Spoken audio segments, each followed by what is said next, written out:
Bismillahirrahmanirrahim. Assalamualaikum warahmatullahi wabarakatuh. Salam sejahtera untuk kita semua. Om Swastiastu, Namo Buddhaya, salam kebajikan, Sampurasun. Rahayu Sagung Dumadi. Semoga seluruh makhluk hidup di semesta ini, baik yang kelihatan maupun yang tidak kelihatan, di setiap ruang dan waktu, di semua tingkatan, senantiasa hidup berbahagia. Kalau mendoakan sesuatu, jangan dibatasi. Selama ini kita mendoakan hanya dibatasi oleh orang yang sama keyakinannya dengan kita. Mendoakan hanya untuk orang yang setuju kepada kita. Sedangkan Allah sendiri maha luas, tak terbatas. Makanya kalau berdoanya orang yang sudah paripurna kesadarannya, cara berdoanya juga paripurna. Yang namanya makhluk hidup itu bukan hanya yang kelihatan. Dan yang namanya makhluk hidup juga bukan hanya manusia. Ada binatang, ada tumbuh-tumbuhan. Orang yang sudah paripurna kesadarannya, oleh tumbuhan juga dinantikan kehadirannya. Orang yang sudah paripurna kesadarannya, oleh binatang juga dinantikan kehadirannya. Bahkan orang yang sudah paripurna kesadarannya, oleh mereka yang tidak kelihatan, leluhur-leluhur kita di sekitar kita ini banyak sekali. Ada triliunan. Banyak sekali. Memang tidak kelihatan bagi mereka yang tidak tahu ilmunya. Tapi bagi mereka yang sadar bahwa sebetulnya yang sedang menunggu untuk punya tubuh baru di sini itu banyak sekali. Mereka tidak bisa berbicara langsung karena sudah tidak diberikan tubuh untuk berbicara. Tapi mereka ada.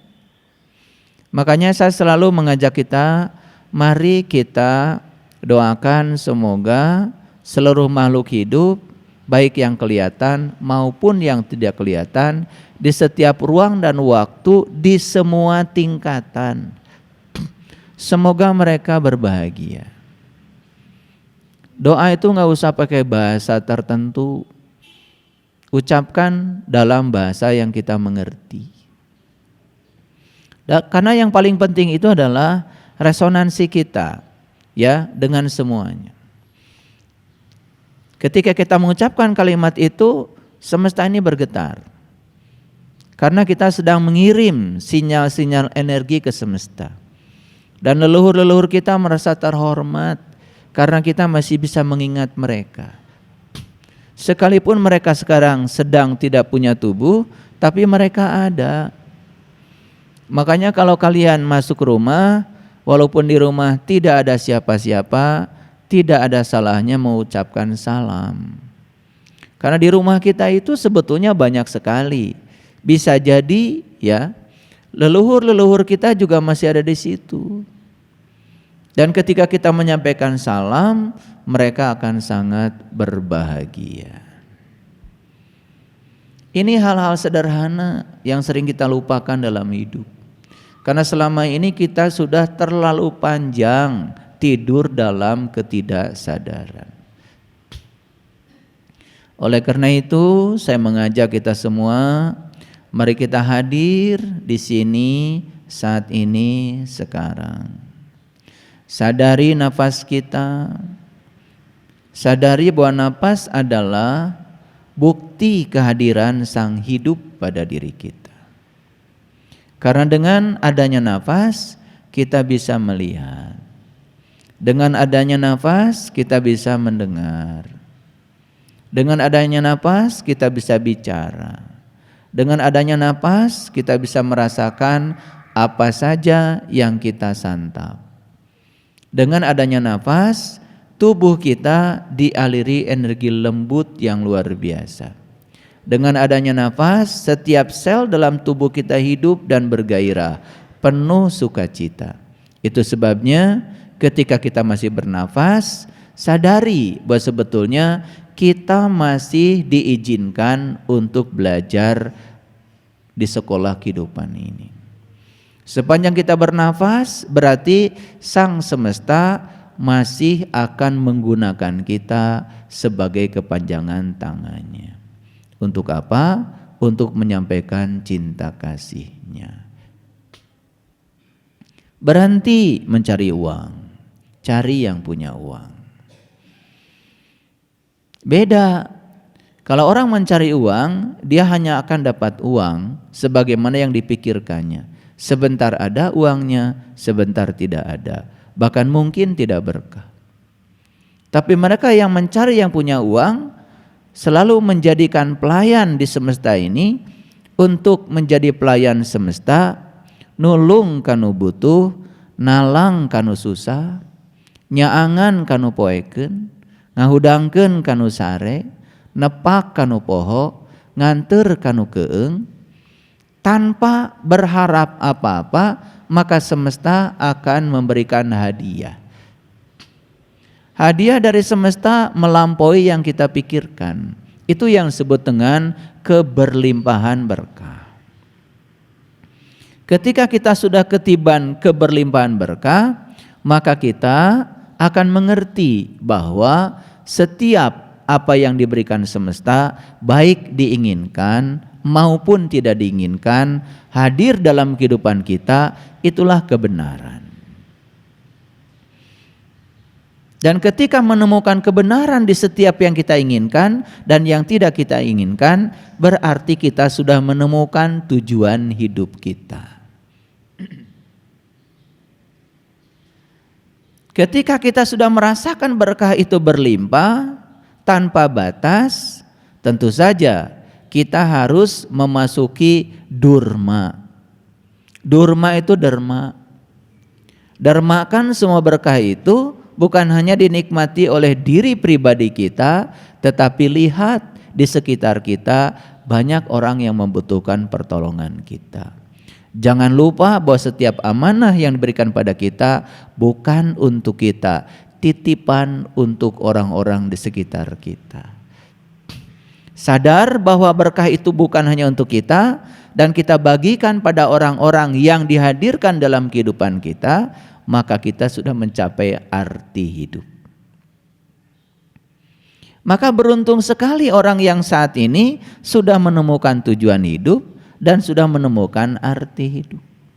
Hidupnya tidak akan susah. Orang-orang yang susah itu adalah orang-orang yang hanya berfokus kehidupannya pada diri pribadinya sendiri. Pelitnya luar biasa, ketika dapat berkah tidak mau berbagi. Orang yang semacam ini tidak memiliki kebergunaan di ruang kehidupan. Dan orang-orang yang seperti ini sebetulnya orang-orang yang sedang menyuramkan masa depan ruhaninya sendiri. Jadi tidak sadar bahwa sebetulnya dia sedang menggelapkan masa depan ruhaninya sendiri. Dan orang-orang yang sadar ya dengan tujuan hidup, sadar dengan arti hidup, sebetulnya dia sedang membuka ruang seluas-luasnya untuk masa depan ruhaninya. Jangan lupa bahwa ruhani kita itu abadi, seabadi Allah, seabadi ilahi. Kita hidup bukan hanya sekarang. Kita akan terus menerus hidup. Oleh karena itu, karena ruhani abadi, sedangkan jasmani tidak abadi, maka wajar kalau jasmani harus diganti. Karena suatu saat jasmani kita tidak lagi bisa paralel, tidak bisa menjadi pelayan bagi ruhani kita untuk meneruskan proses belajarnya. Maka ketika jasmani kita sudah tidak layak pakai, semesta ngasih cinta kasih baru Dengan cara apa?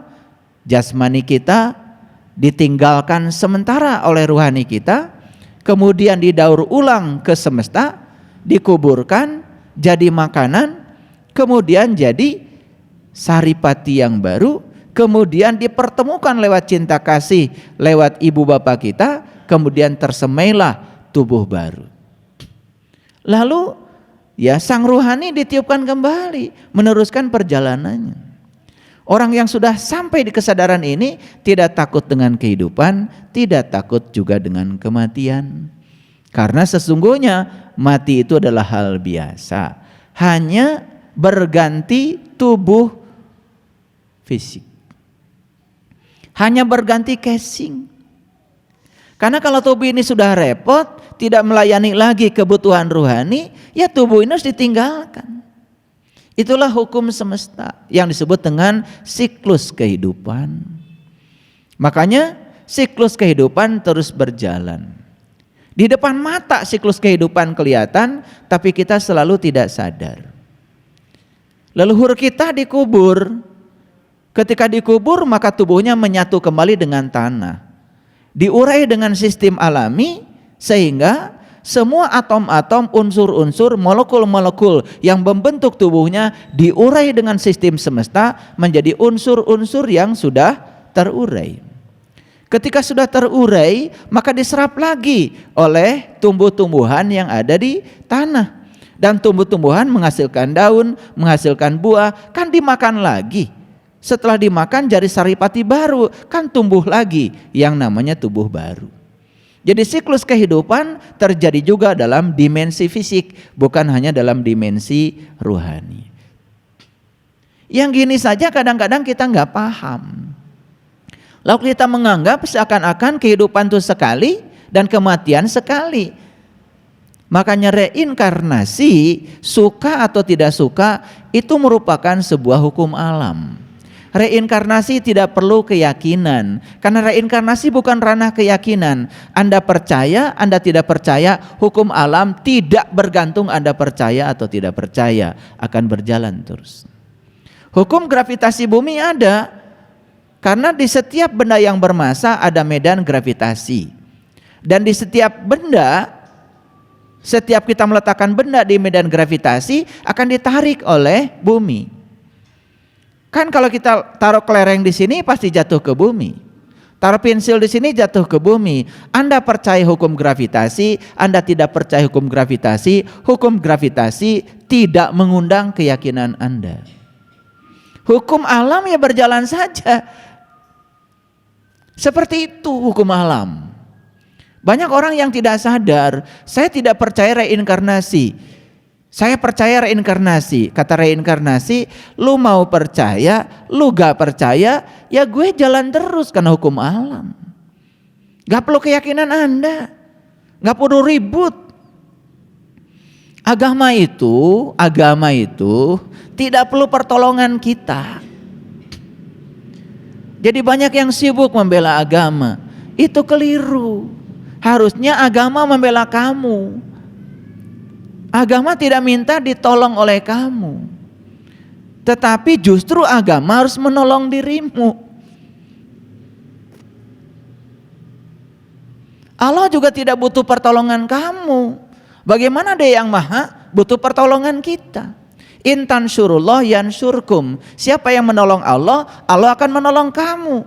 Bagaimana cara menolong Allah? Tolong orang-orang yang butuh pertolongan di sekitar kita. Itulah cara menolong Allah. Kan banyak yang kacau belajar agama.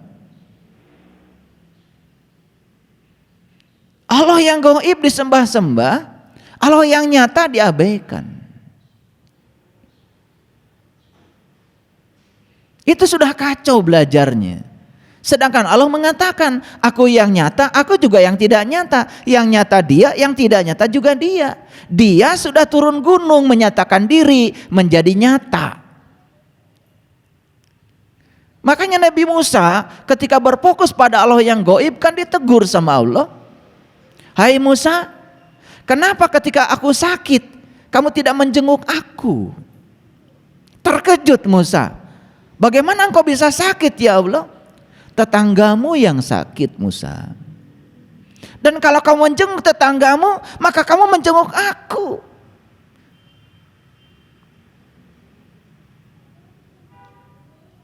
Jadi banyak orang yang berfokus ya, terus saja mengejar Allah yang gaib. Dengan tetangga tidak bagus. Hubungan dengan keluarga tidak bagus. Hubungan persahabatan dengan orang banyak terputus. Tetapi masih menganggap dirinya seakan-akan soleh. Orang yang bagus hubungannya dengan Allah tidak mungkin terputus hubungan dengan manusia. Dan ciri bahwa kita tidak bagus hubungan dengan Allah, gak beres hubungan kita dengan sesama. Itu salah satu ukuran untuk mengukur seberapa bagus hubungan kita dengan Allah, seberapa bagus hubunganmu dengan manusia. Maka Allah mengatakan di Quran, duribat alaihimudillatu aynama suqifu illa bihabli minallah wa habli minannas. Akan aku timpakan kehinaan kepada manusia dimanapun dia berada, kecuali yang menjaga hubungan dengan Allah dan dengan manusia. Dan orang yang banyak konflik dengan manusia, kan dia masih punya konflik dengan dirinya sendiri. Hablu minan nafsnya ada masalah. Hablu minan nafs itu hubungan dengan diri pribadinya. Kenapa? Karena gak kenal siapa dirinya, maka dia gak kenal kepada Tuhannya. Banyak masalah hidupnya. Makanya banyak yang menawarkan solusi, tetapi solusi itu adalah masalah baru. Contoh sederhana. Kalau kita merasa diri kita kotor, datanglah kepada orang yang kita anggap pemuka agama. Apa yang mereka sarankan kepada kita? Kamu harus bertobat. Begitu kan?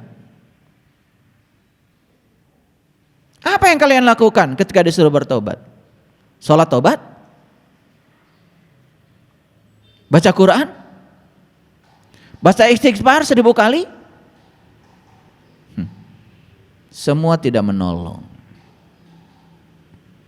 Karena tobat sendiri asal kata taba, ya tubuh taubatan. Tobat itu kembali.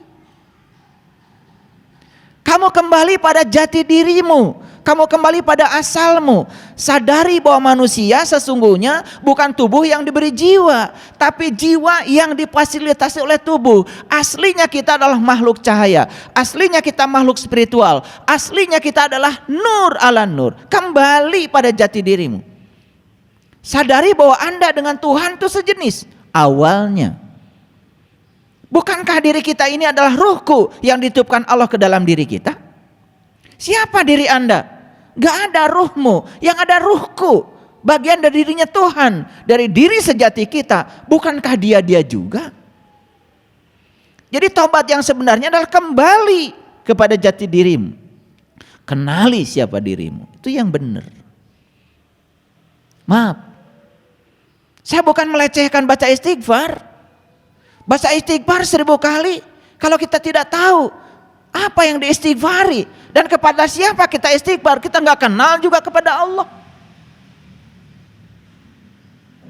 Allah kan sudah bilang di Quran, innallaha la yaghfiru ayyushraka bih wa yaghfiru ma duna dzalika liman yasha. Sesungguhnya Allah tidak akan pernah mengampuni dosa syirik, tapi Allah sudah mengampuni dosa apapun asal jangan syirik. Dosa yang bukan syirik gak usah diurus, karena Allah Maha Pengampun. Gak usah merengek-rengek minta ampun. Jangan menghina Allah. Allah itu kamu tidak minta ampun saja sudah diampunkan. Dia Maha Pengampun, Maha Penyayang, dan Dia tidak akan pernah menyiksa kamu ketika kamu salah. Allah bukan seperti kamu dendaman. Allah tidak seperti kamu bencian, baperan. Kamu baru baik pada sama orang yang baik pada kamu, dan kamu tidak baik sama orang yang tidak baik pada kamu. Allah tidak punya sifat itu. Jadi kalau ada orang yang mengajarkan kalau kamu tidak baik sama Allah, Allah akan menghukum, Allah akan mengazab, bullshit itu, bohong itu. Bagaimana mungkin Allah yang Maha Cinta, Maha Pengasih, Ar-Rahman, Ar-Rahim menghukum hamba yang dicintainya? Karena Allah sudah menciptakan hukum alam dengan hukum sebab akibat. Setiap kita melakukan satu kesalahan, maka alam akan menegur kita. Dan itu hanya teguran, bukan hukuman. Teguran, sistem pendidikan, sistem pembelajaran, sistem edukasi semesta, supaya kamu menjadi lebih baik. Itu saja. Karena setelah kita diperankan dalam kehidupan kita, tugas kita berikutnya adalah pulang. Pulang. Dan pulang itu tidak usah nunggu kita mati. Pulang itu sekarang aja. Mau pulang sekarang kepada Allah, pulang sekarang. Taubat itu bisa sekarang, di sini, saat ini. Itu sebabnya gunakan akal pikiran kita ini dengan waras. Gunakan kecerdasan kita dengan waras. Jangan ikuti orang-orang yang, mohon maaf, menggunakan pikirannya tidak koheren, tidak koresponden, tidak pragmatis. Oleh karena itu, mari kita bersyukur kalau hari ini kita bisa hadir di sini untuk belajar kesadaran. Dan sebentar lagi saya akan membimbing kita semua untuk memasuki sebuah kesadaran. Kesadaran awal. Karena ilmu yang paling tinggi adalah tahu bahwa kita tidak tahu. Kebijaksanaan yang paling tinggi adalah tahu bahwa kita tidak tahu. Siapapun yang tahu kalau dirinya tidak tahu, itu sudah mencapai ilmu tertinggi. Sebaliknya orang yang banyak pengetahuan hanya membuat dia tidak tahu. Dan dia tidak tahu bahwa dia tidak tahu. Dan dia kira dengan pengetahuan yang banyak dia tahu. Itulah orang-orang yang tertipu oleh dirinya sendiri. Dan orang-orang yang semacam ini tidak bisa ditolong. Dalam kitab Ihya Ulumuddin, Imam Al-Ghazali mengatakan, orang yang tidak tahu dan dia tidak tahu bahwa dia tidak tahu, jangan-jangan orang-orang yang terhormat kelihatannya di masyarakat. Punya banyak gelar. Punya banyak gelar kehormatan untuk menutupi ketidaktahuannya. Bagus kalau kita tidak usah pakai atribut apa-apa. Pakai saja nama yang diberikan orang tua kita. Semakin kita menggantungkan diri pada atribut yang dilekatkan pada nama kita, sebetulnya kita sedang tidak percaya siapa diri kita. Orang bodoh perlu atribut. Dan dikiranya dengan banyak gelar-gelar akademik yang melekat di namanya, dia menjadi tahu? Tidak. Mati tidak pakai gelar. Banyak yang menyombongkan gelarnya dalam kehidupan, dikiranya dia terhormat. Kata siapa? Gelar yang paling tinggi adalah gelar yang diberikan Allah. Inna akramakum indallahi atqakum. Gelar yang paling tinggi adalah takwa. Sudah tahu takwa? Itulah. Kita cuma dengar aja kata takwa dari orang berbicarakannya. Padahal di Quran jelas sekali. Takwa itu suatu prosedur. Wa id akhadna mitsaqakum wa rafa'na faqakumut-tur khudhu ma atainakum biquwatin wazkuru ma fihi la'allakum tattaqun. Takwa itu pertama harus mengambil janji. Membuat komitmen antara dirimu dengan dirimu sendiri, dengan sejatimu sendiri. Dalam bahasanya para nabi, para rasul, itu yang disebut dengan jual beli. Jual dirimu pada Allah, Allah akan membelinya. Dan setelah itu jangan jual dirimu pada Tuhan-Tuhan selain Allah. Itu prosedur pertama dari takwa. Disitulah kita akan mengalami syahadat sejati. Disitulah kita akan mengalami sholat sejati. Di situ kita akan mengalami saum yang sejati. Di situ kita akan mengalami tazkiyatun nafs yang sejati. Di situ kita akan mengalami haji yang sejati. Berkunjung ke Baitullah, berjumpa dengan Dia, sang pemilik rumah. Itu yang pertama. Begitu kita mau berkomitmen ke arah sana, wa id akhadna mitsaqakum wa rafa'na faqakumut-tur, maka kesadaranmu akan diangkat. Rofi, diangkatnya kesadaran. Disitulah kalian akan mengalami namanya hari kiamat yang sesungguhnya, hari kebangkitan kesadaranmu. Otak kita sudah rusak semua. Kalau ada orang cerita kiamat, pasti cerita hancurnya alam semesta. Gak ada hubungan kata kiamat dalam Quran dengan hancurnya alam semesta. Qiyam itu bahasa Arab artinya bangkit. Hari kiamat adalah hari bangkitnya kesadaranmu. Kiamat tidak usah menunggu alam semesta hancur. Kalau mau kiamat, kiamat aja sekarang. Bangkitkan kesadaranmu, bangkitkan semangatmu, sadari tidur panjangmu, itu kiamat. Saya sholat tidak tahu Allah. Saya ingin sholat mengingat Allah. Berarti saya harus tahu kepada Allah. Karena saya tidak mungkin saya mengingat sesuatu yang saya tidak tahu. Itu namanya kiamat. Kiamat pengertian, kiamat kebangkitan, kiamat pemahaman. Kiamatkan dirimu sekarang. Ketika kamu membaca syahadat asyhadu an la ilaha illallah wa asyhadu anna muhammadar rasulullah. Sadari olehmu. Apa yang kau ucapkan itu? Aku bersaksi tiada Tuhan selain Allah. Dan kalian sedang melakukan proses persaksian lewat mulut. Kapan kamu menyaksikannya? Di mana kamu menyaksikannya? Bukankah yang boleh bersaksi hanya menyaksikan? Ketika kamu sadar, oh ternyata saya ini bersaksi tanpa menyaksikan. Sadar kalau syahadatmu tidak benar. Sadar kalau syahadatmu tidak sempurna. Kesadaranmu itulah kiamat.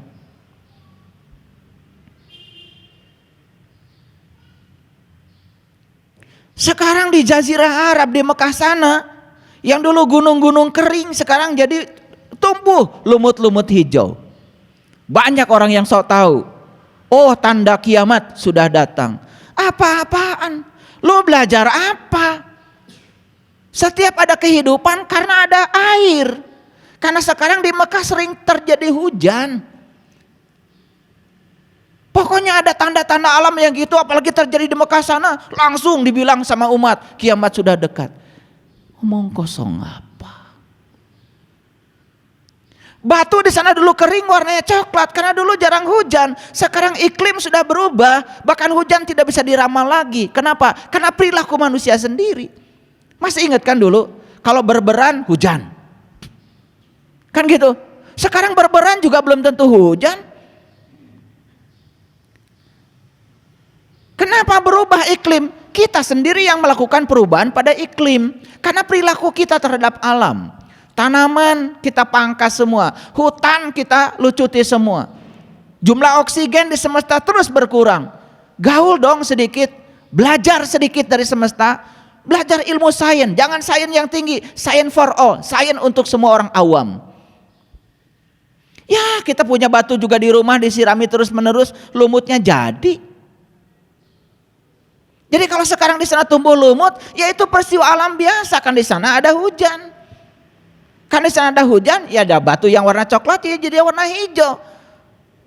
Kenapa dikait-kaitkan dengan kiamat?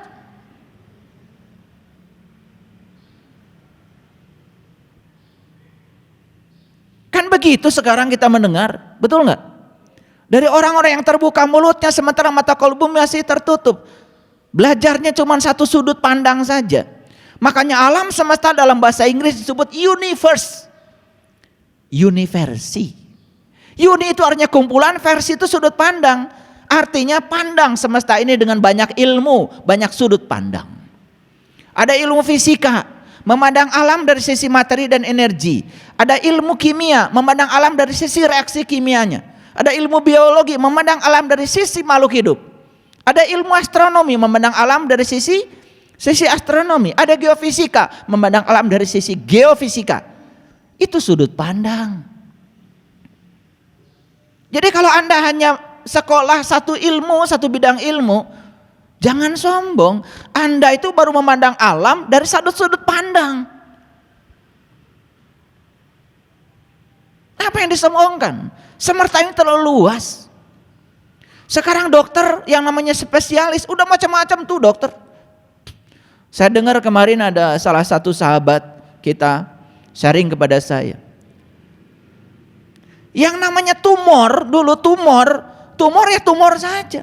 Sekarang ada yang namanya tumor otak, ada yang namanya tumor pembuluh darah, macam-macam tuh namanya.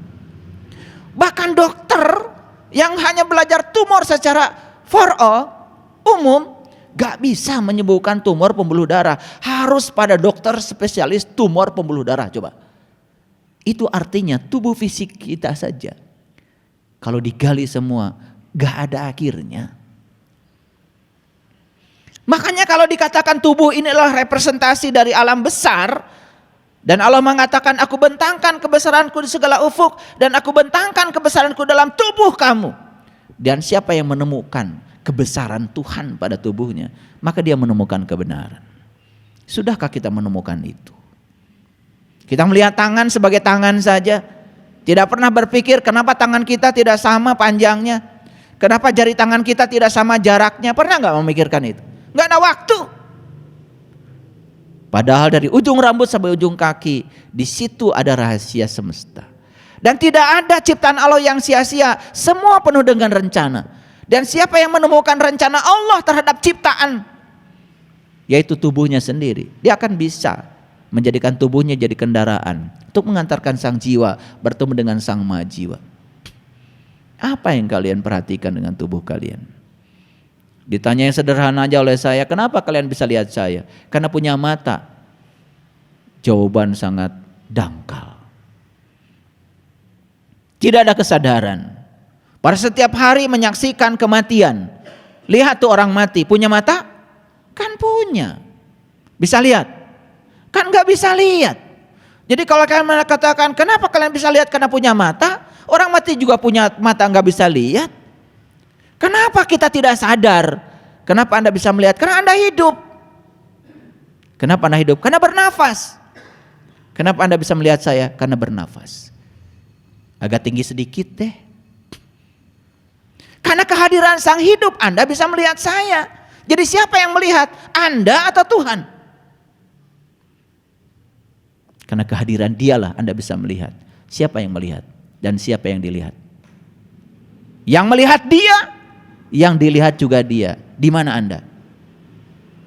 Itulah baru la ilaha illallah. Yang mana yang bukan Allah?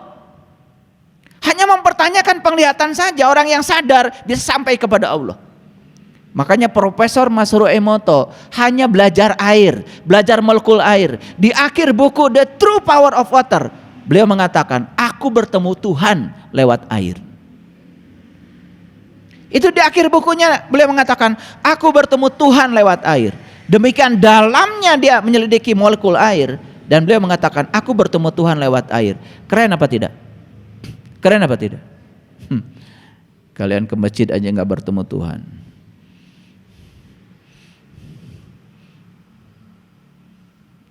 Tapi kadang-kadang sombongnya luar biasa.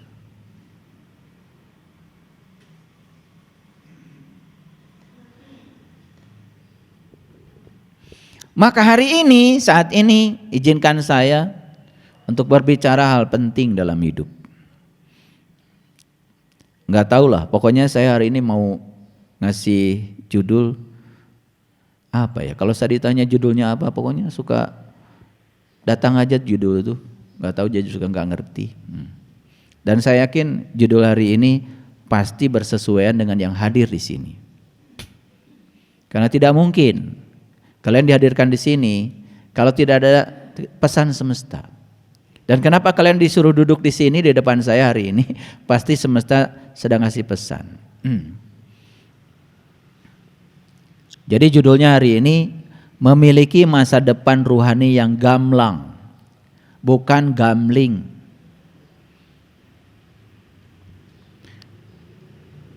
Memiliki masa depan ruhani yang gamblang, bukan gambling. Karena banyak sekali yang hidupnya gambling, tidak gamblang. Betul? Oleh karena itu, supaya pas kajiannya, saya akan jelaskan dulu dari sisi etimologi, sisi bahasa, supaya nggak salah persepsi. Saya coba tanya kamus bahasa Indonesia, ya, kamus besar bahasa Indonesia, apa sih gamblang itu? Jadi gamblang itu artinya jelas dan mudah. Kalau kita berbicara tentang ruhani, biasanya jadi ruwet. Betul? Coba tanya orang-orang yang tidak tahu. Kalau ditanya bagaimana supaya saya bisa berjumpa dengan jati diri saya, dengan Tuhan saya, jawabannya pasti ruwet, syaratnya banyak. Padahal di Quran Allah cuma bilang, man kana yarju liqa Allah fa inna ajalallahu la'at. Barang siapa yang berharap jumpa dengan Allah, maka waktunya pasti datang. Syaratnya cuma satu, berharap. Itu aja. Gak ada di situ syaratnya sholat sunat tobat. Gak ada syaratnya hafal Quran 30 juz. Gak ada. Gak ada syaratnya harus pergi ke gua, nyepi dulu 40 hari, gak ada. Syaratnya cuma satu. Barang siapa yang berharap jumpa dengan Allah, maka waktu yang dijanjikan itu pasti datang. Syaratnya cuma satu, berharap. Titik. Saya dulu ketika melakukan pencarian, mohon maaf, ya saya kira ilmu ini ada di tempat-tempat yang dikira masyarakat ada di situ. Saya ke situ. Syaratnya banyak. Harus mandi jam 12 malam. Harus mutih. Gak boleh makan apa-apa kecuali minum air. Wah, saya pikir hak tubuh saya dicuri, bukan mencapai pencerahan. Saya bisa sekarat itu. Kan banyak yang mensyaratkan begitu, betul nggak? Padahal di Quran sederhana. Ketika saya baca Quran dengan kesadaran, Allah itu sebetulnya ngasih kemudahan yang luar biasa. Barang siapa yang berharap jumpa dengan Allah, maka waktu yang dijanjikan pasti datang. Cukup berharap saja kok. Maka Allah bilang, yahdillahu linurihi mayyasha. Dan aku akan menunjukkan kepada cahayaku siapa yang aku kehendaki. Cukup kamu punya kehendak, akan dikehendaki. Itu saja. Dan yang tidak punya kehendak tidak akan dikehendaki. Itu saja. Jadi apa artinya gamblang? Gamblang itu dalam kamus bahasa Indonesia, nih supaya tahu semuanya. Kadang-kadang kita kan suka menafsir-nafsir secara ilmiah tidak jelas, ya kan? Dasarnya juga tidak jelas, akibatnya apa? Kadang-kadang kita suka ngomong panjang tidak jelas. Apalagi kalau pendek. Kan gitu ya? Ngomong panjang aja tidak jelas, apalagi pendek. Ngeri gak maksud saya? Lah panjang aja gak jelas, apalagi pendek. Sekarang kita belajar, coba bicara tuh yang jelas. Nah, supaya bicara jelas, maka 3 syaratnya. Kita harus mencapai 3 pemahaman. Yang pertama, pemahaman translasi. Translasi berarti menggeser. Geser pemahaman buku menjadi pemahaman diri. Kalau kalian baca sesuatu di buku, jangan dihafal. Geser kata-kata buku menjadi kata-katamu. Itu namanya translasi. Itu dikatakan paham. Kalau kita sudah bisa membahasakan dalam bahasa kita. Agak saintifik sedikit, biar kuliahnya naik tingkat. Yang kedua namanya pemahaman interpretasi. Bukan sekedar menggeser bahasa dari bahasa buku menjadi bahasa diri, tetapi sudah ada interpretasi. Ada interpreter. Anda sudah menjadi interpreter terhadap yang Anda pahami. Sudah bisa mengungkapkan interpretasi yang jauh melampaui translasi. Nah, pemahaman yang tertinggi namanya ekstrapolasi. Memahami sesuatu sudah diekstrapolasi pada pemahaman dimensi lain. Itulah dikatakan orang paham. Bukan kayak pildacil. Sorenya baca ayat, besok udah nasihatin orang. Itu namanya pildacil. Tuh bahasa kerennya dulu kan imtihan. Masih ingat dulu kalau kalian waktu kecil kan, kalau ada maulid Nabi kan biasanya dikasih teks sama ustadz. Betul nggak? Ya saya dulu begitu. Disuruh pidato nasihatin orang sesuatu yang saya juga nggak tahu yang saya omongin. Tapi kalau lancar pidatonya biasanya dapat nasi tumpeng paling gede. Gitu. Nah, pemahaman translasi, interpretasi, kemudian ekstrapolasi, baru dikatakan paham. Makanya paham itu cirinya apa? Cirinya tidak berputar-putar. Ngerti nggak? Kalau kalian menjelaskan sesuatu muter-muter sampai orang semuanya bingung, itu sudah jelas Anda belum paham. Betul nggak? Iya.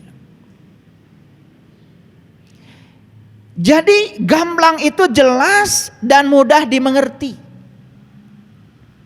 Oke? Itu yang pertama.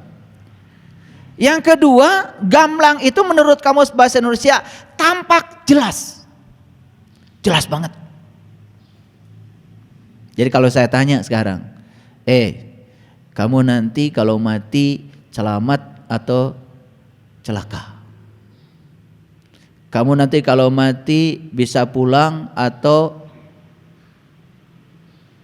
keluyuran? Nah, kalau kalian tidak bisa menjelaskan, tidak jelas, kalian juga tidak mengerti, tidak tampak jelas dengan masa depanmu, itu namanya gambling. Itu namanya gambling. Makanya kan kalau ditanya yang sederhana saja, sholatmu diterima gak sama Allah? Wallahu alam. Karena ngomongnya pakai wallah, ya, tafhimnya bagus, disangkanya benar itu omongan. Padahal sebenarnya dia sedang gambling. Betul nggak?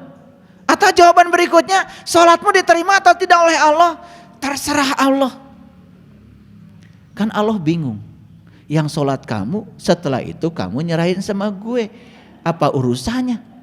Harusnya yang sholat kamu, yang menjamin kalau sholatmu itu bermutu, diterima, ya kamu.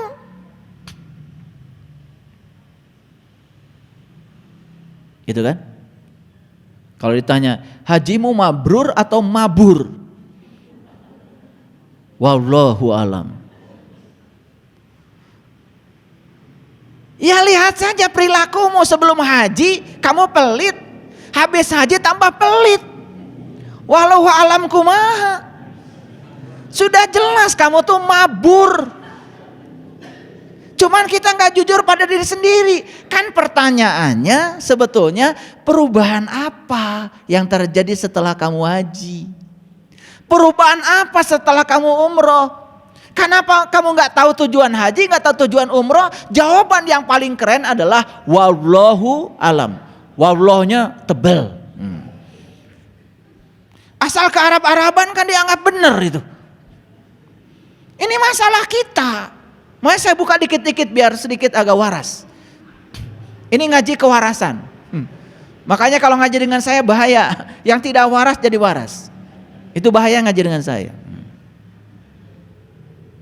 Sebelum Anda umroh, Anda haji, Anda tanya dulu, apa sih tujuan umroh? Kenapa saya mesti umroh? Kenapa mesti haji? Tanya dulu. Jangan dulu daftar. Jangan dulu bayar, tanya dulu untuk apa? Siapa yang merintahkan ke sana? Kan harus tanya dulu. Betul nggak? Setelah tahu perintahnya, tahu tujuannya, daftar. Kan jelas di Quran, jelas lagi di Quran, fa iza afadtum min arafah fazkurullah. Tujuan haji itu mengingat Allah. Apakah tercapai kita mengingat Allah sepulang dari sana? Enggak akan tercapai. Kalau pergi ke sana cuma ketemu rumahnya. Kalian mau ingat sama saya? Ya cari dong rumah saya. Setelah ketemu alamat rumah saya, sampai di rumah saya, baru sampai di rumah saya, kalian sudah bilang saya sudah bisa mengingat Saiful Karim. Waras enggak?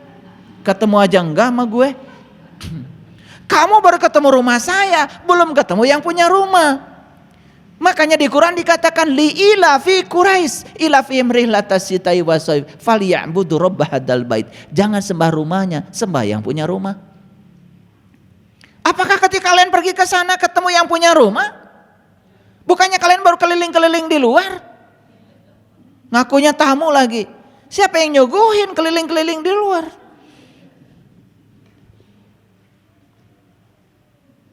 Tapi pulang dari sana ditanya, hajimu mabrur atau mabur? Wallahu a'lam, gak jelas. Harusnya tanya dirimu, sepulang dari sana sholat saya ngawur, gak bisa ingat sama Allah. Sepulang dari sana sholat saya ingat sama Allah, mabur atau mabrur? Mabrur. Oh, sepulang dari sana sholat saya sudah ketemu kiblatain. Qiblatain itu juga salah kaprah. Dulu katanya Nabi Muhammad menghadap Baitul Muqaddas, Yerusalem. Kemudian Nabi Muhammad menghadap Ka'bah, menghadap Mekah. Itu belum Qiblatain, itu baru satu kiblat, sama-sama materi. Yerusalem materi, Mekah juga materi. Qiblatain itu artinya Anda itu kan terdiri dari materi dan imateri. Anda punya dua, ya tubuh, ya ruhani. Tubuh kiblatnya ya tubuh, materi kiblatnya materi. Tetapi ruh Anda, jiwa Anda, masa dihadapkan pada materi? Hadapkan pada yang ruh. Tubuh dihadapkan pada tubuh, materi pada materi, itu satu kiblat. Tapi jiwa Anda jangan dihadapkan pada materi, jiwa hadapkan pada sang maha jiwa. Itu ketemu dua kiblat, namanya Qiblatain. Gitu nggak haji? Enggak. Kalian sudah berfoto sama unta? Udah. Pakai sorban ala Arab? Udah. Ini saya mau refleksi saja, bukan merendahkan. Refleksi. Mari kita jujur pada diri sendiri. Kita harus bisa menjamin kalau ibadah kita diterima oleh Allah. Makanya Ibnu Atha dalam Al-Hikam mengatakan, tidak usah bertanya Allah, sholatmu diterima atau tidak oleh Allah. Tanya aja perilakumu setelah sholat. Apa yang berubah? Kan yang tahu kita. Makanya kita harus bikin namanya indikator untuk mengukur kompetensi yang dicapai oleh kita setelah kita melakukan sebuah ritual tertentu. Kita yang paling tahu, walaupun berubahnya sedikit, insya Allah itu yang penting. Paham? Sebelum sholat tukang marah, habis sholat tambah gede marahnya. Ketika ditanya sholatmu diterima atau tidak, wallahu alam. Gak usahlah pakai harapan-harapan. Sekarang sholatmu diterima atau tidak? Yuk kita lihat pada diri kita, perubahan apa yang terjadi pada diri kita. Itu yang gampang diukur. Jadi carilah indikator yang sederhana. Itu namanya gamlang. Ini harus saya jelaskan dulu nih arti gamlang supaya gak salah kaprah. Makanya ngajinya agak saintifik sedikit. Nah gamlang yang ketiga menurut kamu sebagai manusia mudah terlihat. Saya mau tanya sama kalian, Allah goib apa nyata? Goib apa nyata? Masih dua nih jawabannya, ada bilang goib, ada bilang nyata. Gak apa-apa, dua-duanya benar. Dua-duanya benar. Bagi yang belum tahu ya goib, bagi yang sudah tahu ya nyata, gitu aja. Jadi benar gak dua-duanya? Benar dua-duanya. Makanya ngaji di sini emang nggak ada salah benar, dua-duanya benar. Yang bilang goib benar karena belum tahu. Yang bilang nyata benar karena sudah tahu. Benar kan dua-duanya? Benar, gak ada yang salah. Yang kurang tepat adalah yang bilang Tuhan goib tapi percaya. Itu juga nggak salah, cuman kurang tepat. Nah, rada sopan sedikit. Makanya saya kalau ngasih nilai fisika dulu, ya, kan di rapot itu ada ketentuan. Kalau 3 itu mati, gak naik kelas. Pokoknya di bawah 3 tuh mati. Jadi kalau rata-rata siswa itu nilai ulangannya 1, 2, ya sudah. Supaya agak sopan, saya beri nilai 3. Karena agak sopan kan? Karena 3 dengan 2 kan sama. Jadi saya sudah kalau ditanya orang tua, kenapa anak saya nilainya 3? Sebetulnya sih nilainya rata-rata 1. Cuman saya sudah bantu jadi 3. Sopan kan saya? Iya gitu.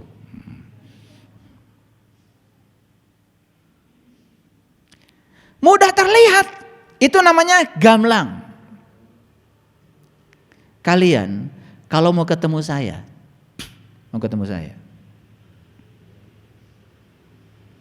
tidak mudah. Sekarang aja gampang. Saya habis dari sini, Entah mau kemana saya. Kalian nyampe di rumah saya, paling juga orang di rumah bilang, oh ayah barusan pergi ke kampus. Kalian kejar ke kampus, kata mahasiswa saya, oh bapak barusan pergi ke laboratorium. Dikejar kalau oh bapak baru saja pergi ke rumah. Pusing kan cari saya. Makanya cari saya tuh susah. Mau ketemu saya tuh susah. Tapi kalau mau ketemu yang punya saya, gampang. Tidak pernah tidur, gak pernah ngantuk, gak ada istirahatnya. Kapan saja, di mana saja, mau ketemu yang punya saya, gampang. Kalau tahu ilmunya, tahu caranya. Karena Allah udah bilang, aku bersamamu dimanapun kamu berada. Aku bersamamu lebih dekat kepadamu daripada urat nadi lehermu. Bayangkan, begitu mudahnya ketemu dengan Allah. Begitu sulitnya ketemu dengan saya. Jadi kalau ada orang yang mengatakan ketemu Allah itu sulit, itu kasihan aja. Allah sudah ngasih kabar kok di Quran. Allahu la ilaha illa huwal hayyul qayyum. La ta'khudhuhu sinnatu wa la naum. Aku adalah Allah, tidak Tuhan selain aku. Aku senantiasa berdiri tegak menunggu kamu datang. Aku tidak pernah ngantuk, aku gak pernah tidur. Ketemu saya, walaupun saya ada di rumah. Kata istri saya, maaf, ayah sedang istirahat. Hese deui wae. Ketemu Allah tidak pernah. Kata Allah, sorry ya, saya kecapean. Ngurusi makhluk ini banyak yang nakal, kata Allah. Hari ini stop, saya istirahat, begitu enggak? Tidak, pintu gapuranya selalu terbuka. Gafura itu dari kata gafur. Kita taunya gapura kalau 17 Agustus saja. Enggak pernah nanya, kenapa leluhur kita kalau 17 Agustus bikin gapura? Itu Bung Karno itu luar biasa. Karena 17 Agustus, angkanya 17. Kok sama ya dengan 17 rakaat sholat? Kok sama ya dengan 17 Ramadan nuzulul Quran? Kok sama dengan 17 Quran surat Al-Isra, perjalanan menuju Tuhan? Kenapa 17 Agustus selalu identik dengan Gafura? Karena siapa yang menemukan rahasia yang 17, maka dia sebetulnya sudah sampai pada pintu gapuranya Allah. Pusing-pusing sekalian. Karena kita itu kadang-kadang gak ngerti. 17 Agustus kalian coba pakai baju baru aja.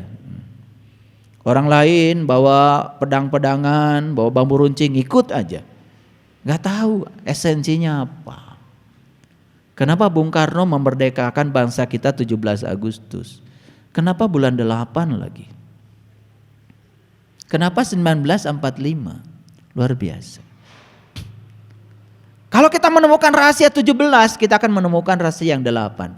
Ternyata 8 itu menyatakan 8 lapisan kesadaran. Dari kesadaran Adam, kesadaran Yahya, kesadaran Yusuf, kesadaran Idris, kesadaran Harun, kesadaran Musa, kesadaran Ibrahim, 7 lapis kesadaran. Puncaknya yang ke-8 namanya Sidrah Al-Muntaha, puncaknya kesadaran. Di situ kita berjumpa dengan Tuhan. Walaqad ra'ahu nazlatan ukhra inda sidratil muntaha indaha jannatul ma'wa id yaghsha sidrati ma yaghsha. Luar biasa.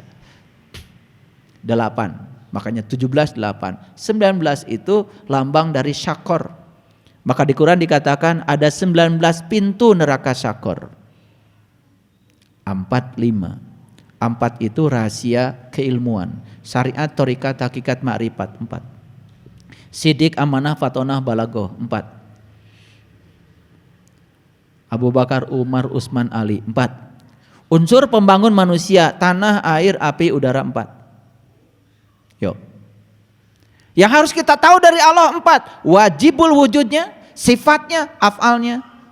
asmanya 4. Yuk, makanya tuntaskan belajar yang 4. Maka kita sudah menemukan saraba 4. Maka kita akan sampai di 5. 5 itu menyatakan rukun Islam. Islam itu artinya adalah pasrah total kepada Allah, letting go. Makanya orang yang sudah di level Islam itu, inna solati wa nusuki wa mahyaya wa mamati lillahi rabbil alamin la syarikalah wa bizalika umirtu. Ya Allah, aku siap menerima apapun perintahmu. Aku yakin apapun yang terjadi dalam hidupku karena wa bizalika umirtu, karena amarmu, karena keberadaanmu, karena kehadiranmu. Aku tidak menolaknya ya Allah. Tapi ajarkan pesan apa yang hendak engkau sampaikan kepadaku lewat semua peristiwa yang terjadi dalam hidupku. Itulah jadi orang bijaksana. Keren sebetulnya. Kalian peringati 17 Agustus gitu-gitu aja. Udah stop dulu itu. Kepanjangan saya bicara itu. Yang keempat, menurut Kamus Bahasa Indonesia, gamlang artinya tanpa tutup. Yang kelima adalah tanpa halangan. Yang keenam, tidak diragukan lagi. Coba, kata gamlang dari sisi kamus aja udah keren. Jelas dan mudah dimengerti. Tampak jelas, mudah terlihat. Tanpa tutup, tanpa halangan, tidak diragukan lagi. Coba. Ini kalau saya tanya. Nanti mati masuk surga atau masuk neraka? Jawabannya apa? Wallahu alam lagi.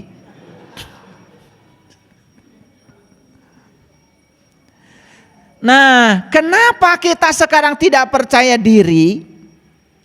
Kenapa kita sekarang tidak punya kepastian? Karena selama ini semua yang kita pelajari semuanya adalah keraguan yang tidak mendorong kita pada kepastian. Makanya di Quran dikatakan falaula idza balagatil hulqum wa antum hina idzin tanzurun wa nahnu aqrabu ilaihi minkum walakin la tubsyirun. Ketika nyawamu sampai di kerongkongan nanti, seharusnya kamu melihat, kata Allah. Aku boleh berdekat kepadamu, tapi kebanyakan manusia mati dalam keadaan tidak melihat. Pertanyaan saya bagi kalian, nanti kalian kalau mati melihat atau tidak melihat? Melihat. Kenapa? Karena sekarang juga sudah melihat, tiap hari melihat. Makanya sudah dipastikan dari sekarang, nanti saya mati pasti melihat. Bukan wallahu alam. Atau ragu? Kalau ragu, pastikan sekarang bikin pertanyaan bagi diri kita. Ya Allah, apakah nanti saya mati melihat atau tidak melihat?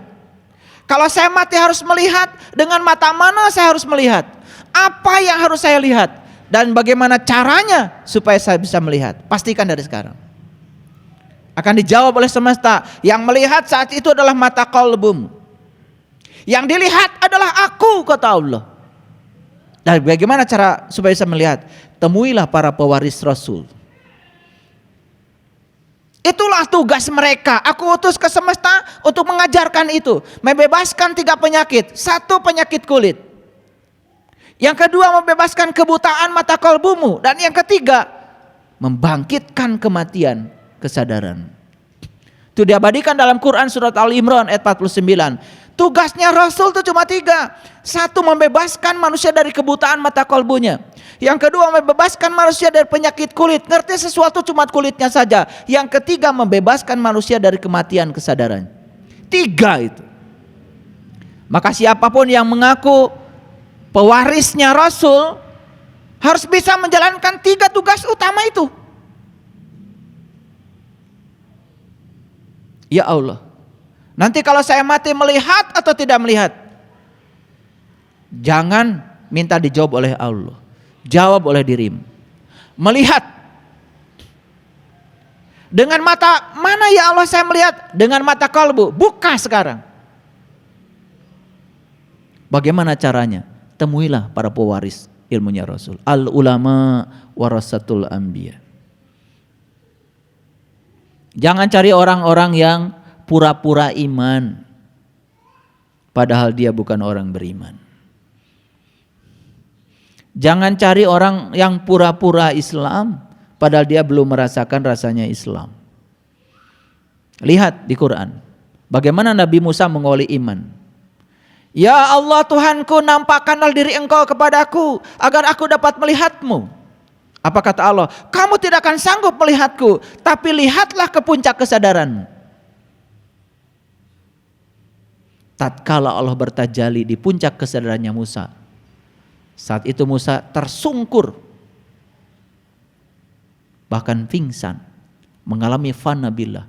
Di situ Musa mengatakan, qala subhanaka tubtu ilaika wa ana awalul mu'minin. Maksud Engkau ya Allah, aku bertobat kepada Engkau. Inilah awal aku beriman.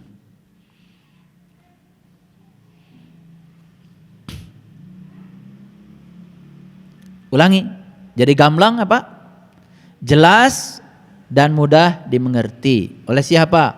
Oleh dirimu sendiri. Jadi kalau ditanya oleh saya, bagaimana masa depan ruhanimu? Jelas dan mudah dimengerti. Karena sekarang sudah jelas. Bagaimana masa depan ruhanimu? Tampak jelas. Bagaimana masa depan ruhanimu? Sudah terlihat mudah dari sekarang. Bagaimana masa depan ruhanimu?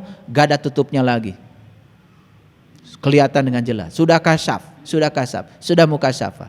Makanya syarat untuk mencapai mukasyafah kan kata para ulama, satu harus ma'rifah.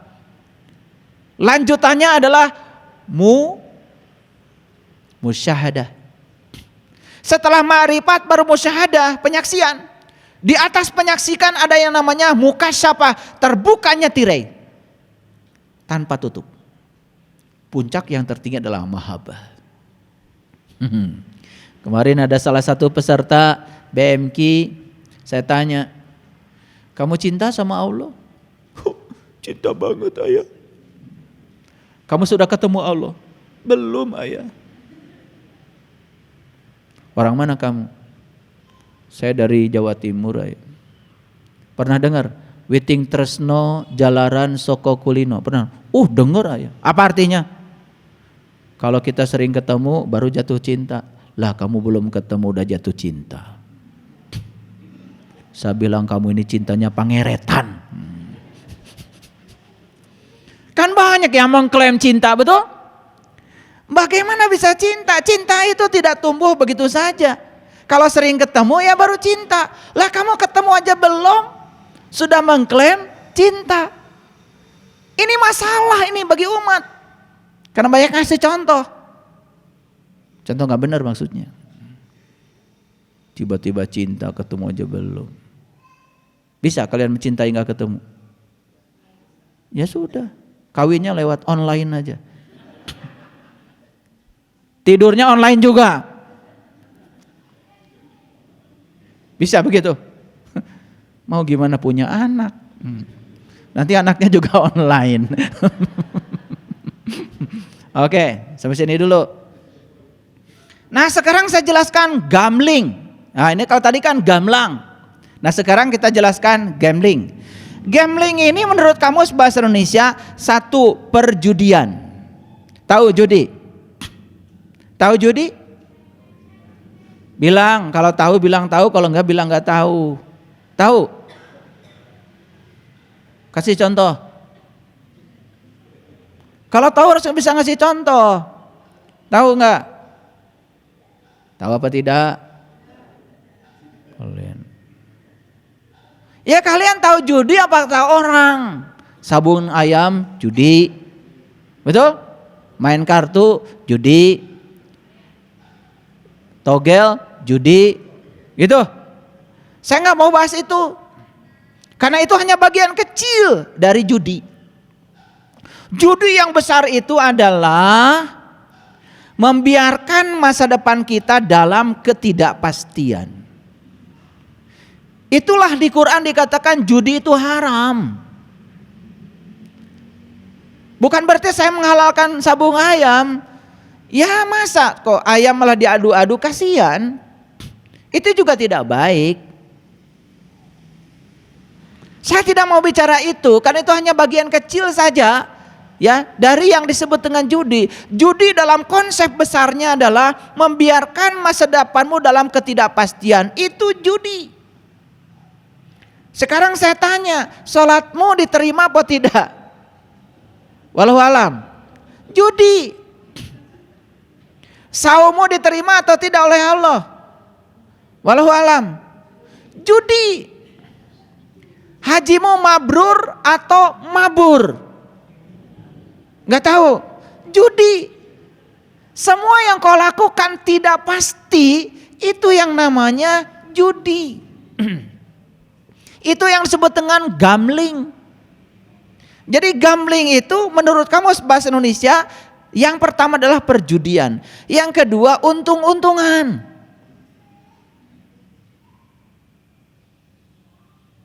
Kan bahaya kalau untung-untungan. Untung-untungan itu kan nggak pasti.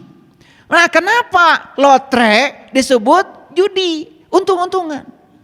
Masih ingat kan zamannya SD SB? Ya kan? Semua jadi gila. Tiba-tiba banyak sekali orang yang punya pelajaran matematika sendiri. Iya. Pokoknya 4 tambah 5 kurangi 3 kali 10 dikurangi 4. Gak tahu itu aritmatik dari mana. Kalau di sekolah kan jelas. Ada yang namanya deret. Deret geometri, deret ukur. Itu bisa ditebak. 2, 4, 6, 8, 10, titik-titik. Maka suku yang ke 100 berapa? Bisa itu. Ada buat rumus formulanya. Itu namanya deret geometri. Ini tiba-tiba ada orang jago matematik. Pokoknya 4 kali 5 kurangi 8. Nggak jelas dari mana. Ujuk-ujuk besok dipasangin. Pokoknya pasangin 35. Begitu besok mungkin saja mujur dan menang. Apa berikutnya? Dia udah lupa rumus yang kemarin kan? Betul nggak? Lupa, ini rumusnya kayak ingat kok. Tetapi duit yang didapat itu pasti ada nafsu baru, mau dipasangkan lagi, betul nggak? Maka nggak ada orang yang untung, nggak ada yang untung dengan menggunakan pola untung-untungan. Maka itu juga judi karena untung-untungan, tapi itu hanya bagian kecil. Saya cuma khawatir aja, kalian itu ngomongin orang yang judi begitu, tapi kalian lebih parah lagi membiarkan masa depanmu dalam ketidakpastian. Itu judi besar.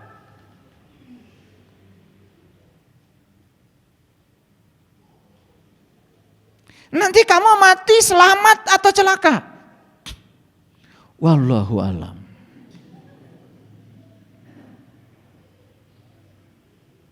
Makanya Rabi'ah al-Adawiyah, perempuan suci, seorang ahli ma'rifat di zamannya, itu pernah dilamar sama Hasan al-Basri, seorang kiai besar.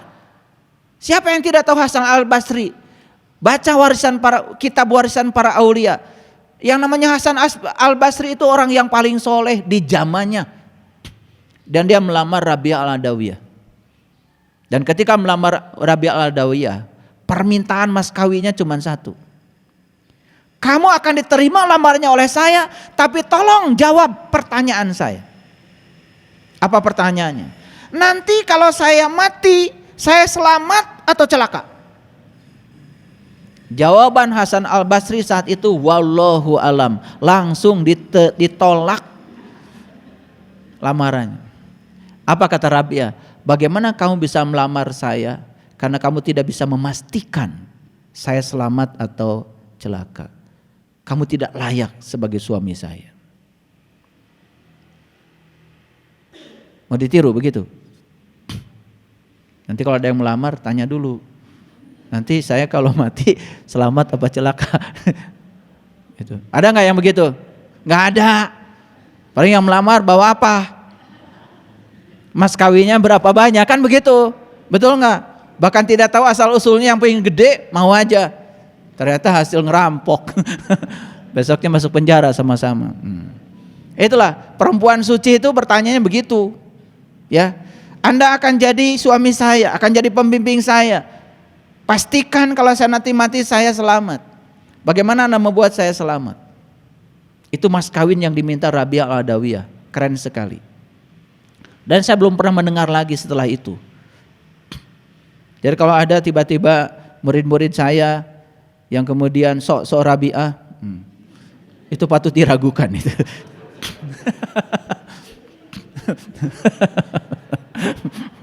Ini untung-untungan.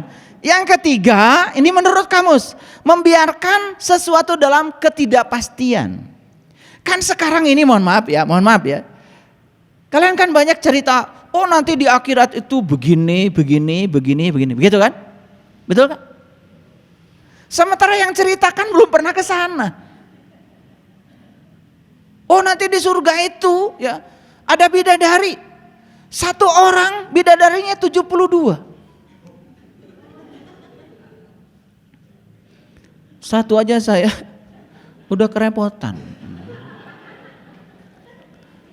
Makanya ada yang gila lagi. Katanya kerjaan para kaum lelaki di surga nanti memecahkan keperawanan. Pagawean naon nu gitu. Ini cerita surga atau cerita apa ini? Karena letterlock betul. Dia nggak ngerti 72 itu apa.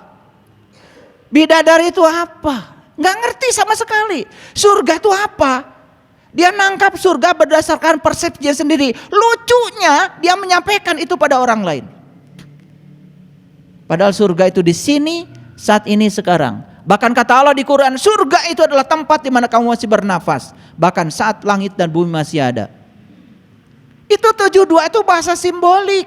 Pecahkan 72. 72, 27 itu bahasa spiritual.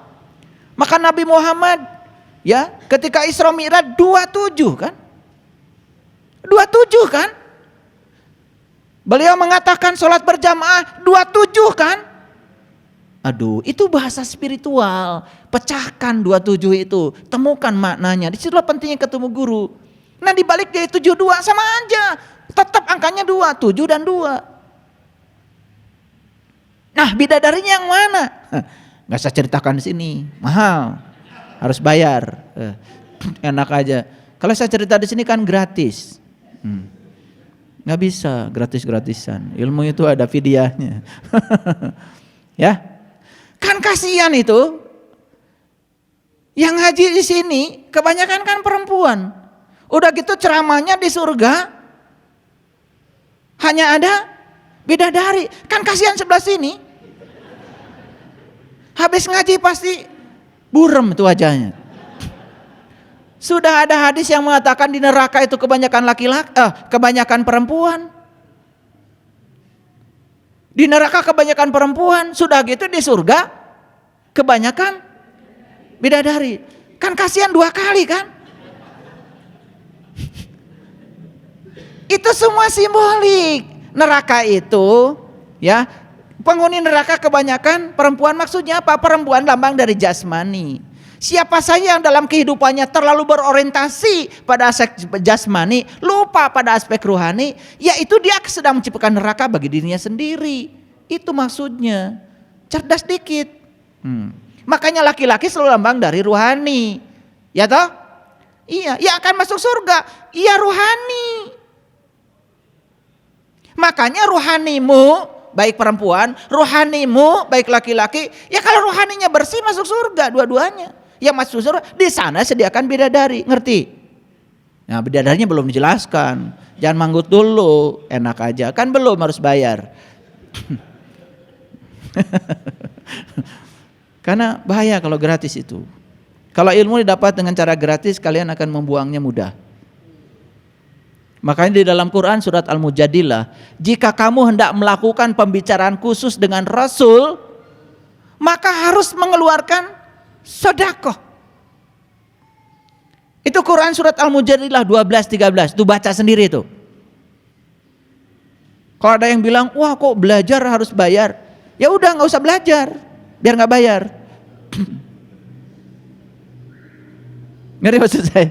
Ini kadang-kadang pikiran kita ini suka ini. Padahal Allah itu cuma nguji kita seberapa besar kemelekatan kita pada harta kita. Sepanjang kita melekat pada jasmani, jangan berpikir kalau kamu bisa mencapai aspek rohani.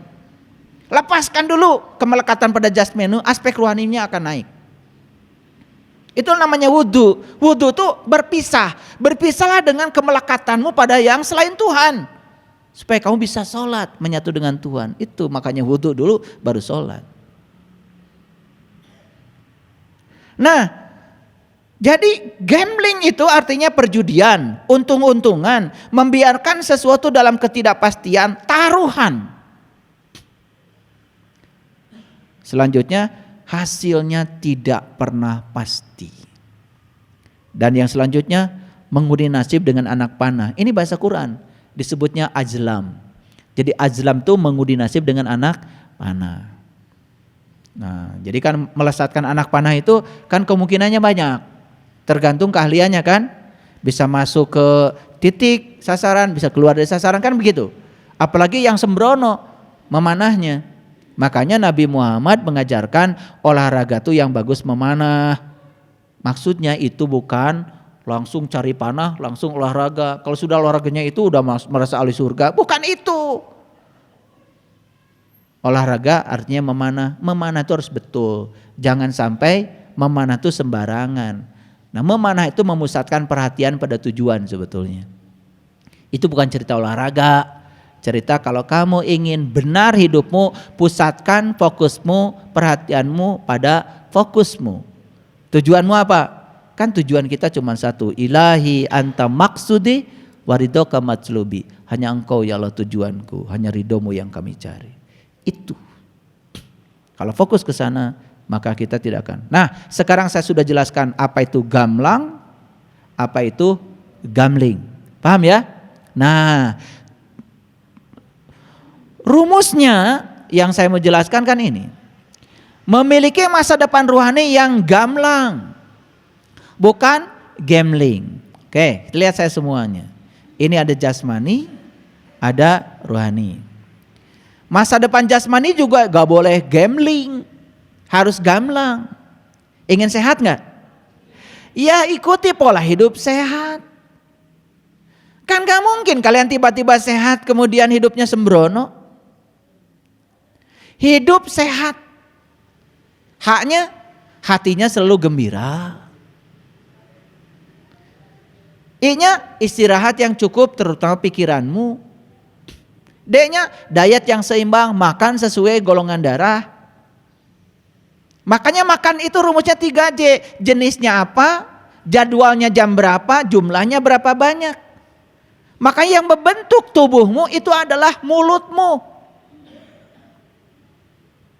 Ngerti? Kenapa tubuhmu begitu? Nah itu, salah mulutmu. Bukan mulut orang lain, mulutmu. Hati selalu gembira, istirahat yang cukup, diet yang seimbang, udara yang bersih. U, P, pengendalian diri, terutama dari keinginan. Karena semua sumber penderitaan adalah keinginan. Ingin orang lain seperti yang saya mau, ketika tidak seperti yang saya mau, kan kalian sakit hati. Padahal penyebab sakit hati kan kamu sendiri, bukan orang. Kamu aja nyalah-nyalahkan orang karena ilmunya rendah. Sakit hati dikira buatan orang, kan buatan kamu. Karena kamu ingin orang seperti yang kamu mau. Coba bebaskan keinginanmu dari itu. Gak apa-apa. Orang melakukan apapun kamu terima. Sehat, sinar matahari yang cukup. Sinar matahari yang ini? Yes. Tapi ada matahari satu lagi dalam dirimu. Temukan matahari itu. Maka di Quran dikatakan Robul masyriqain wa robul maghribain. Ada 2 tempat terbit matahari. Kamu baru tahu tempat terbit matahari 1. Itu aja. Moyan Unggal Isuk MUI. Ya Moyan Unggal Isuk MUI kan. Apa yang salah dengan saya? Kalian ketawa. Moyan Unggal Isuk. Kalau disingkat MUI. Iya. Nah selanjutnya ya setelah sinar matahari yang cukup energetik. Apapun yang dilakukan harus senang. Coba kalian lakukan senang. Kalian masak senang, pasti masakannya enak. Begitu kalian masak nggak senang, walaupun resepnya sudah ada, pasti nggak ada cinta di situ. Beda rasanya. Makanya masakan yang dilakukan oleh orang yang punya cinta, basinya pun lama. Masakan yang dilakukan oleh orang yang marah-marah, tidak punya cinta, basi sebentar. Itu energi. Boleh diriset kalau nggak percaya.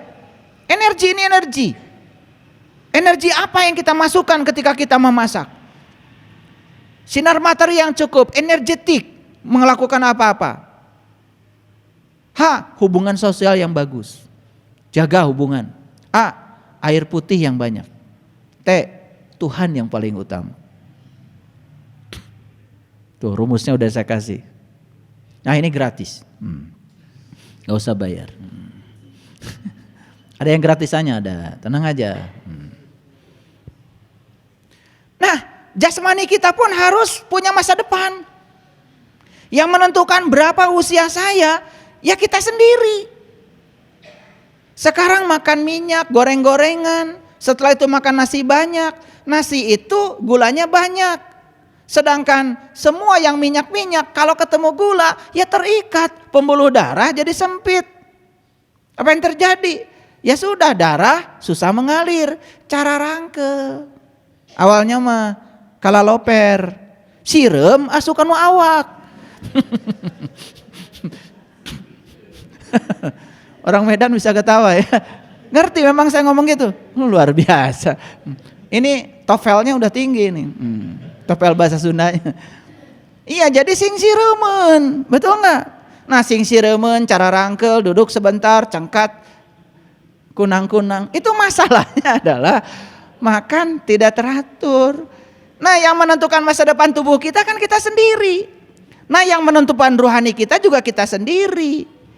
Nah, saya kasih tahu sekarang, ini penting. Rohani ini pasti akan berpisah dong dengan tubuh ini. Setuju? Dan ketika berpisah kan belum tentu pulang dengan sempurna. Mungkin saja masih ada karma yang harus diselesaikan. Setuju? Sehingga rohani ini harus ditiupkan lagi kan, pasti pada tubuh baru. Nah sekarang punya gak cita-cita dengan masa depan? Nanti kalau saya ditiupkan kembali pada tubuh baru, ada gak harapan? Ingin lahir di keluarga yang berkecukupan. Ingin? Ingin kan? Masa gak ingin? Ingin kan? Iya. Saya kalau lahir lagi nanti, kalau lahir lagi semoga enggak. Saya mau lahir di kerajaan Inggris. Maunya saya. Warisannya banyak. Kan saya udah pengalaman kemarin lahir dari bapak ibu saya. Di perkebunan teh, kekurangan. Udah kan udah selesai itu. Paham maksud saya? Kan pengen kan nanti lahir di keluarga yang berkeadaan. Di samping itu juga keluarga yang berkesadaran. Sadar pentingnya pendidikan, sadar pentingnya kesadaran. Kan ingin kan? Bayangkan, mohon maaf saya bukan merendahkan. Lahir di keluarga yang serba tidak ada. Setelah itu tidak punya kesadaran, lahirnya di rumah yang serba kekurangan. Di situ cuma ada kemarahan, kebencian. Maaf ya. Masa kita tidak bisa lihat di sekeliling kita? Masa tidak bisa nonton kehidupan ini? Ingin gak nanti lahir di keluarga yang berkecukupan? Lahir di keluarga yang berkesadaran? Betul gak? Karena berkecukupan, berkesadaran dari kecil sudah dipilihkan sekolah yang bagus. Dicarikan pelajaran spiritual yang keren. Sekolahnya juga pasti keluar negeri. Disekolahkan di sekolah-sekolah yang beradab, kan pasti mau toh? Mau kan? Oke, saya tanya dulu. Kalau nggak mau saya stop ngajinya. Lanjut, ingin nggak suatu saat punya komunitas orang-orang yang penuh cinta kasih, orang-orang yang peduli, ya kan? Saling menasihati dalam kebenaran supaya nggak rugi, saling menasihati dalam Kesabaran. Ingin kan? Masa ingin nanti saya ingin punya komunitas yang saling membenci, saling menghujat, saling tidak bisa menerima perbedaan, yang pengen seragam terus, makanya kemana-mana pakai seragam. Itu seragam itu lambang keinginan itu, ingin seragam. Makanya saya larang ngaji di tempat saya pakai seragam. Awas, ada ide-ide seragam. Gak boleh pakai seragam ngaji di sini. Biarkan kalian pakai baju yang kalian punya di rumah. Cerminkan dirimu apa adanya, jadilah dirimu sendiri. Di masjid ini tidak usah pakai seragam. Tas seragam, baju seragam, kacamata seragam, sendal seragam. Bingung kalian mau pulang. Betul nggak? Kan ada tuh yang seragam segala, lipstik aja seragam. Nggak ada seragam-seragam di sini. Belajar menimba perbedaan. Karena Allah menciptakan semesta berbeda. No seragam. Kadang-kadang saya juga suka pakai seragam. Kalau saya bimbing umroh. Meh teu hese neangan. Hese di ditu aduh. Loba jelemana. Di airport leungit gara-gara teu make seragam. Kalau pakai seragam gampang neanganana. Makanya pakai seragamnya yang kinclong. Yang kelihatan gampang dari jauh. Nah itu tujuannya pakai seragam. Bukan belajar menyeragamkan. Karena semesta menciptakan kita itu udah berbeda, wajah kita berbeda, betul? Maka tujuan kita di semesta ini adalah saling mengarifi, li ta'arofu, saling menghargai dan menghormati perbedaan. Maka dilatih kita di rumah, belajar serumah dengan orang yang berbeda, sakasur dengan orang yang berbeda, bayangkan. Betul? Iya. Kalau berhasil, sukses di situ, kedewasaan tumbuh. Pengen gak suatu saat ketemu dengan guru yang berkesadaran? Pengen? Pengen? Coba bayangkan ketemu dengan guru yang ngaco. Nawarin pahala, nakut-nakutin pakai neraka. Terus aja begitu, kapan mau sadar? Dia juga belum tentu dapat pahala. Cuma nawar-nawarin aja. Kan dia suka nawar-nawarin tapi dia gak pergi, kan calo. Bandung. Kampung Rambutan. Begitu sudah pada naik, dia kagak ikut. Dasar calo. Iya begitu. Nah berikutnya, ingin gak suatu saat kalau hari ini kita belum sempurna, belum ketemu mandala cahaya, belum ketemu jati diri, ingin gak suatu saat bertemu dengan guru yang mengantarkan kita untuk tahu jati diri kita agar kita sempurna dalam kehidupan muni ayat innalillahi wa ingin? Tahu gak? Semua itu cuma satu syaratnya. Perbanyak kamu melakukan kebaikan hari ini, di sini, sekarang. Saya kasih tahu. 1, untuk lahir memiliki tubuh yang sempurna harus punya tabungan kebaikan yang banyak. 1 itu. Lahir punya tubuh yang sempurna dulu. Jarinya 10, kakinya 2, matanya 2. Normal. Itu harus punya tabungan kebaikan yang banyak. Apa yang kau lakukan sekarang? Terus aja menebarkan kebencian, terus saja menebarkan kerusakan di muka bumi. Ingat itu, ada karmanya.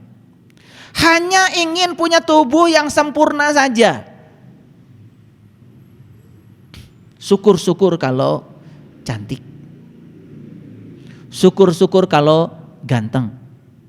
Karena semua laki-laki ganteng dan semua perempuan cantik. Cek manehna. Belum selesai. Kalian itu suka terpana kalau saya ngomong. Ingin gak punya tubuh yang sempurna?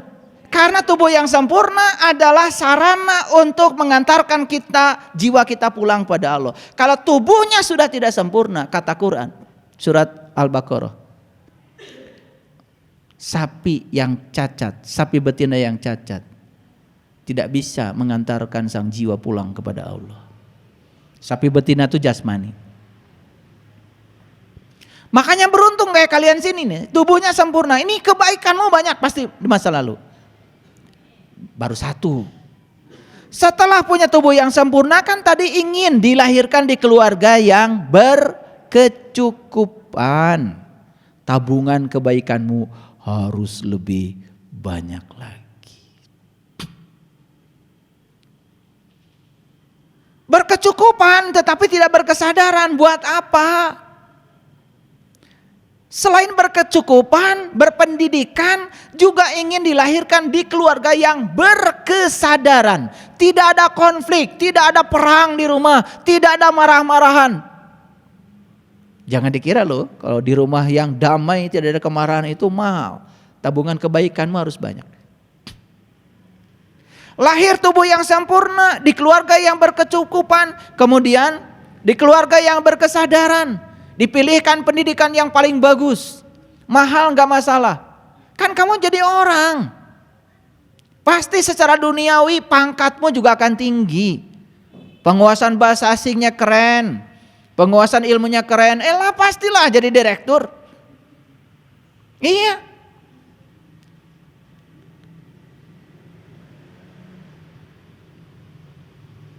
Bahasa Inggris nggak tahu, bahasa Indonesia bicara pun subjek, predikat, objeknya nggak jelas.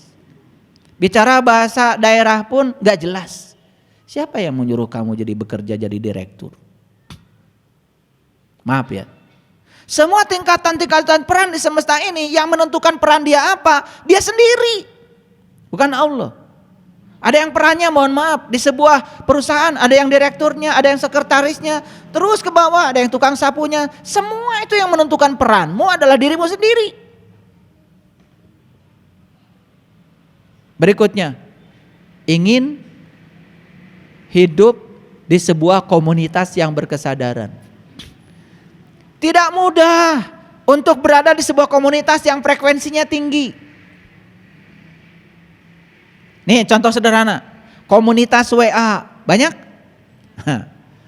Kan ada yang WA-nya itu cuman kirim foto lagi makan, ngajak batara. Betul? Di mana saja dia makan, kirim foto dulu, kan begitu? Itu kalau yang tidak berkesadaran. Kalau yang berkesadaran kirim artikel, ada pencerahan, gitu. Ada kan grup WA isinya gosip aja. Lah itu memang sefrekuensi. Ahli gosip. Itu kurang kebaikannya itu di masa lalunya. Nah berikutnya, ingin gak suatu saat, kalau misalkan kita belum selesai di kehidupan yang sekarang, pertemukan aku, katanya Nabi Daud, Tuhan,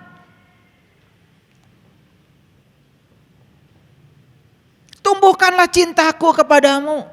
Tumbuhkanlah cintaku kepada orang-orang yang telah berhasil mencintaimu. Tumbuhkanlah cintaku pada ilmu dan amal yang dapat mengantarkan aku akan cintamu. Itu doanya Nabi Daud. Jika aku belum bisa bersamamu ya Allah, hidupkan aku bersama orang-orang yang sudah berhasil bersamamu. Itu doa Nabi Daud.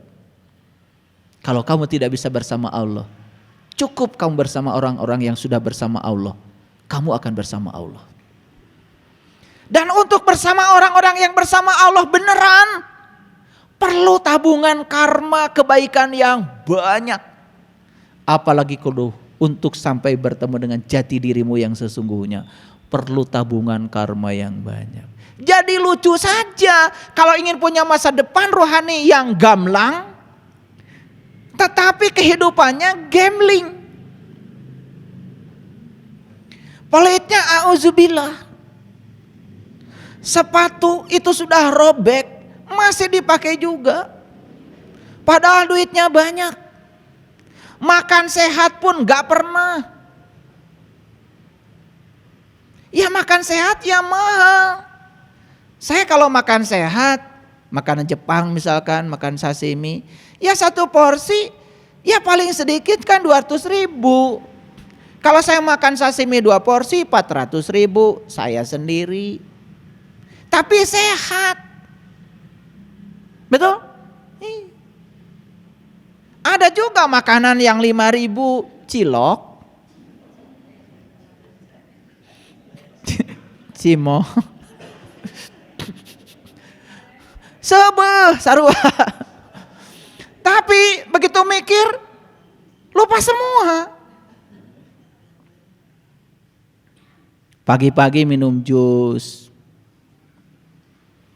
Makan buah 3 macam, 3 warna. Minumannya probiotik yang sehat. Biar ada regenerasi sel, tidak ada penyakit mah, tidak ada apa-apa. Mahal memang. Jadi kalau ada orang mengatakan, gak apa-apa kita sengsara di dunia, bagian kita antar di akhirat, orang gila. Rekumah bengar di akhirat, di dunia gak 1.000 gitu. Boro-boro mikiran akhirat, mikiran dahar gak sapopoe gak 1.000. Nah ini kadang-kadang didoktrinkan. Padahal Quran mengajarkan Robbana atina fidunya hasanah wa fil akhirati hasanah. Harus hasanah dua-duanya. Kalau akhirat ingin sempurna, dunianya harus sempurna. Jadi benghar dua-duanya.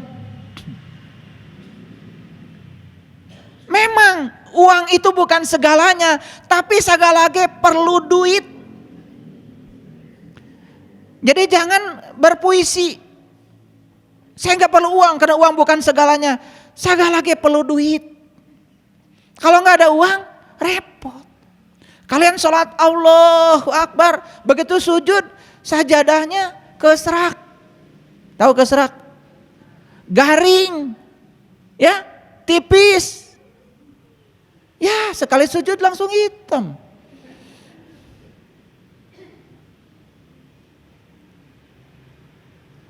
Tapi ada juga yang bangga karena tarahum rukaan sujadan yabtaguna fadlan minallahi wa ridwan. Bekas ruku dan sujudnya nampak di wajahnya. Lain eta. Bekas ruku dan sujud nampak di wajahnya, wajahnya menyenangkan, penuh persahabatan, bager. Mun batkur rek balik, teu kudu ditanya boga ongkos, mere we eta mah. Itu tarahum rukaan sujadan. Ngerti maksud saya? Nah, jadi kalau kita ingin masa depan rohani kita ini bagus, maka caranya adalah di sini saat ini sekarang lakukan sesuatu yang bagus. Semua pemberianmu, semua kebaikanmu tidak ada buat orang lain, semua buat kamu sendiri dan akan dipanen olehmu pada saatnya di masa depanmu. Itu namanya sedang membangun masa rohaninya yang gamblang. Pengumuman ini buat yang pada pelit. Ingin masa rohani, masa depan rohaninya gamblang, tapi sekarang gambling. Ngasih, aduh. Kalau ngasih itu nyaman diomongin lagi. Udah gitu, udah ngasihnya dikit, pakai dalil lagi, gak apa-apa, yang penting ikhlas. Nusa atik mata ikhlas. Yang ikhlas mah ngasihnya banyak. Orang yang kasih banyak kan nggak pernah pakai nggak apa-apa banyak juga yang penting ikhlas, nggak ada kan? Tuh. Yang suka pakai nggak apa-apa ngasihnya sedikit yang penting ikhlas menumerena saeutik. Dan numerena loba mah tara make pidato. Nggak apa-apa kan? Ayah ngasihnya banyak juga yang penting ikhlas. Wah nu ngomong gitu ke saya. Nu sok di WA ngomong gitu, ayah nggak apa-apa ya. 1 lidi pun berharga kalau nggak ada. Tetapnya saeutik. Pakai puisi. Gak apa-apa kan? Tidak ada lidi yang besar kalau tidak ada satu-satu. Benar atau benar? Benar. Gak ada yang salah. Ya? Iya. Oh 1 juta juga ya. Tidak ada kalau gak ada 1 rupiah. Bener. Piraku atuh risa perak mah. Nah kita sering mencari dalil-dalil untuk melindungi, ya sebetulnya kita udah ditegur dari dalam, jangan ngasih segitu, nggak ada artinya.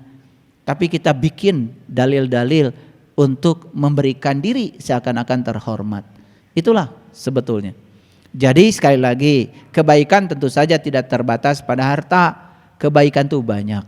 Nulung kanu butuh, nalang kanu susah, nyaangan kanu poekeun, ya, ngahudangkeun kanu sare, nganter kanu keung, nepak kanu poho.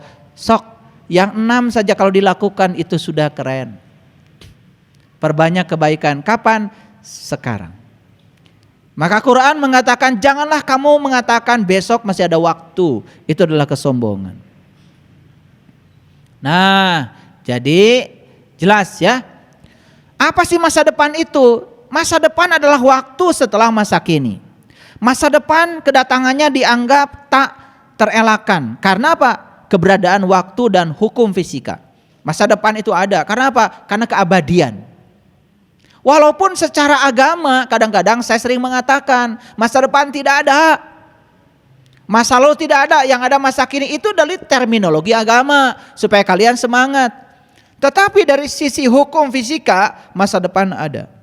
Bahkan ya, kalau saya jelaskan secara fisika, sebetulnya kita harus belajar yang namanya kerucut cahaya. Itu harus belajar teori relativitas Einstein. Kalau saya jelaskan di sini, saya khawatir kalian mencret semua. Jadi oleh karena itu maka saya tidak akan bicara masa depan dari dimensi waktu secara fisika.